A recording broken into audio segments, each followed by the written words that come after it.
મિત્રો નમસ્કાર, જય Hind, Vande Mataram. Job government information ચેનલમાં સ્પર્ધાત્મક પરીક્ષાની તૈયારી કરતા તમામ મિત્રોનું હાર્દિક સ્વાગત છે. મિત્રો, ગુજરાત જાહેર સેવા આયોગ દ્વારા તાજેતરમાં પ્રમાણપત્રો અપલોડ કરવા સંબંધી અગત્યની જાહેરાત પ્રસિદ્ધ કરવામાં આવેલી છે. તો વિડીયો મિત્રો અત્યંત ઉપયોગી સાબિત થશે. વિવિધ સ્વર્ગોની પ્રોફેસર અને આસિસ્ટન્ટ પ્રોફેસર સંબંધી વિવિધ સ્વર્ગોમાં ભરતીની જાહેરાત પ્રસિદ્ધ કરવામાં આવી હતી. તે સંબંધી પ્રમાણપત્રો અપલોડ કરવા માટે અગત્યની સૂચના જાહેર કરવામાં આવેલી છે.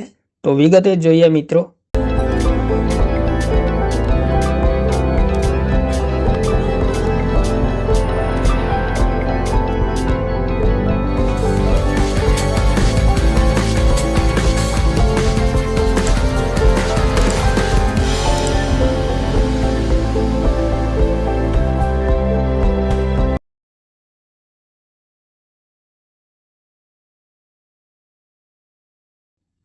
નીચેના કોષ્ટકમાં દર્શાવ્યા મુજબની સરકારી ઇજનેરી કોલેજ ખાતે વિવિધ વિષયોના સહાયક પ્રાધ્યાપક વર્ગ 2 દિવ્યાંગ ઉમેદવારોની ખાસ ભરતી બીજો ભરતી પ્રસંગની કુલ 7 અને સરકારી પોલિટેકનિકો ખાતે વિવિધ વિષયના વ્યાખ્યાતા વર્ગ 2 દિવ્યાંગ ઉમેદવારોની ખાસ ભરતી બીજો ભરતી પ્રસંગની કુલ 5 સરકારી વિજ્ઞાન વાણિજ્ય અને વિજ્ઞાન કોલેજો ખાતે મદદનીશ પ્રાધ્યાપક વર્ગ 2 દિવ્યાંગ ઉમેદવારોની ખાસ ભરતી બીજો ભરતી પ્રસંગ જેમની કુલ 9 એમ કુલ 21 જાહેરાતોની ભરતી અનુસંધાને ખાસ કિસ્સામાં સંબંધિત ઉમેદવારોએ ભરતી નિયમો અને જાહેરાતોની જોગવાઈ મુજબના જરૂરી પ્રમાણપત્રો 5/1/2024 થી 13 કલાકથી 11/1/2024 રોજ 23:59 કલાક સુધી આયોગની વેબસાઇટ અહીં આપેલી છે.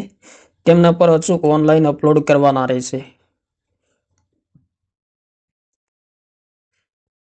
આ અનુસંધાને આ જાહેરાતો અન્વયે નોંધાયેલ દરેક ઉમેદવારને પાઠવવામાં આવેલ પત્ર તથા ઈમેલ મુજબના જરૂરી પ્રમાણપત્રો અપલોડ કરવાના થાય છે.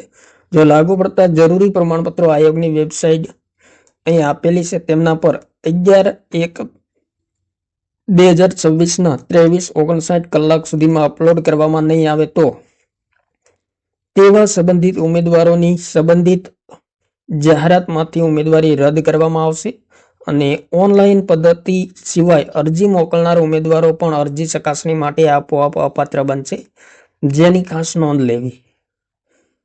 ત્યારબાદ સામાજિક અને શૈક્ષણિક રીતે પછાત વર્ગના ઉમેદવારોએ પરિશિષ્ટ ક અથવા પરિશિષ્ટ 4 રજૂ કરવાનું રહેશે. પરિશિષ્ટ ક ના વિકલ્પે અન્ય કોઈ પ્રમાણપત્ર માન્ય રાખવામાં આવશે નહીં. પરિણીત મહિલા ઉમેદવારોએ આવું પ્રમાણપત્ર તેઓના માતા પિતાના આવકના સંદર્ભમાં જ રજૂ કરવાનું છે અને આવું પ્રમાણપત્ર પતિની આવકના સંદર્ભમાં રજૂ કરશે તો તે માન્ય રાખવામાં આવશે નહીં. પરિશિષ્ટ ક અથવા તો પરિશિષ્ટ 4 જાહેરાતની જોગવાઈને સુસંગત એટલે કે 1/4/2023 થી 11/1/2024 દરમિયાન જ માન્ય ગણવામાં આવશે. આર્થિક રીતે નબળા વર્ગ ઈડબ્લ્યુએસ માટે રાજ્ય સરકારના સામાજિક ન્યાય અને અધિકારિતા વિભાગના 25/1/2019 અને 13/9/2019 ઠરાવ ક્રમાંક અહીં આપેલો છે. તે મુજબ નિયત થયેલ નમૂનામાં અંગ્રેજી અને અક્ષર KS અથવા તો ગુજરાતીમાં પરિશિષ્ટ ગ 12/1/2023 થી 11/1/2026 સુધી ઇસ્યુ થયેલ પાત્રતા પ્રમાણપત્ર રજૂ કરવાનું રહેશે. ત્યારબાદ મિત્રો અહીં તમામ જાહેરાત ક્રમાંક અને જગ્યાનું નામ આપેલું છે. સરકારી ઇજનેરી કોલેજ ખાતે સહાયક પ્રાધ્યાપક ગુજરાત શિક્ષણ સેવા વર્ગ 2 દિવ્યાંગ ઉમેદવારો માટેની ખાસ ભરતી ઝુંબેશ બીજો ભરતી પ્રસંગ. તો પ્રથમ નંબર છે જાહેરાત ક્રમાંક 53/2025 મેટરલોજી સહાયક પ્રાધ્યાપક વર્ગ 2.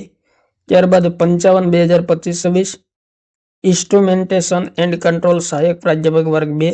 ત્યારબાદ પાવર ઇલેક્ટ્રોનિક્સ સહાયક પ્રાધ્યાપક વર્ગ 2, ઇન્ડસ્ટ્રીયલ સહાયક પ્રાધ્યાપક વર્ગ 2, ઓટોમોબાઈલ સહાયક પ્રાધ્યાપક વર્ગ 2, પ્રોડક્શન સહાયક પ્રાધ્યાપક વર્ગ 2. ત્યારબાદ સરકારી ઇજનેરી કોલેજ ખાતે હ્યુમાનિટીઝ તથા વિજ્ઞાન સહાયક પ્રાધ્યાપક વર્ગ 2 દિવ્યાંગ ઉમેદવારો માટેની ખાસ ભરતી ઝુંબેશ બીજો ભરતી પ્રસંગ, જેમાં જાહેરાત ક્રમાંક 66 ગણિત શાસ્ત્ર સહાયક પ્રાધ્યાપક વર્ગ 2. ત્યારબાદ સરકારી પોલિટેકનિકો ખાતે વ્યાખ્યાતા વર્ગ 2 દિવ્યાંગ ઉમેદવારો માટેની ખાસ ભરતી ઝુંબેશ બીજો ભરતી પ્રસંગ, જાહેરાત ક્રમાંક 68/2025-26 ઇન્સ્ટ્રુમેન્ટેશન એન્ડ કંટ્રોલ વ્યાખ્યાતા વર્ગ 2, આર્કિટેક્ચર વ્યાખ્યાતા વર્ગ 2, સિરામિક વ્યાખ્યાતા વર્ગ 2, મેટલર્જી વ્યાખ્યાતા વર્ગ 2, અંગ્રેજી વ્યાખ્યાતા વર્ગ 2. ત્યારબાદ સરકારી વિજ્ઞાન, વાણિજ્ય અને વિજ્ઞાન કોલેજો ખાતે મદદનીશ પ્રાધ્યાપક વર્ગ 2 દિવ્યાંગ ઉમેદવારો માટે ખાસ ભરતી ઝુંબેશ બીજો ભરતી પ્રસંગ, જેમાં જાહેરાત ક્રમાંક 81/2025 થી ઇલેક્ટ્રોનિક્સ મદદનીશ પ્રાધ્યાપક વર્ગ 2, પ્રાણીશાસ્ત્ર મદદનીશ પ્રાધ્યાપક વર્ગ 2, કોમ્પ્યુટર સાયન્સ મદદનીશ પ્રાધ્યાપક વર્ગ 2, ઇન્ડિયન કલ્ચરલ ઇન્ડોલોજી મદદનીશ પ્રાધ્યાપક વર્ગ 2, તત્વજ્ઞાન મદદનીશ પ્રાધ્યાપક વર્ગ 2, ભૂગોળ મદદનીશ પ્રાધ્યાપક વર્ગ 2, સમાજશાસ્ત્ર મદદનીશ પ્રાધ્યાપક વર્ગ 2, રાજ્યશાસ્ત્ર મદદનીશ પ્રાધ્યાપક વર્ગ 2 અને વનસ્પતિશાસ્ત્ર મદદનીશ પ્રાધ્યાપક વર્ગ 2. તો આ મિત્રો તમામ જાહેરાત ક્રમાંક આપેલા છે. તો જે ઉમેદવારોએ એપ્લાય કરેલું છે તેમણે મિત્રો ખાસ ધ્યાનમાં લેવું. 3/1/2024 રોજ ગુજરાત જાહેર સેવા આયોગ દ્વારા પ્રમાણપત્રો અપલોડ કરવા સંબંધી અગત્યની સૂચના જાહેર કરવામાં આવેલી છે. થેન્ક યુ મિત્રો. જય હિન્દ. વંદે માતરમ.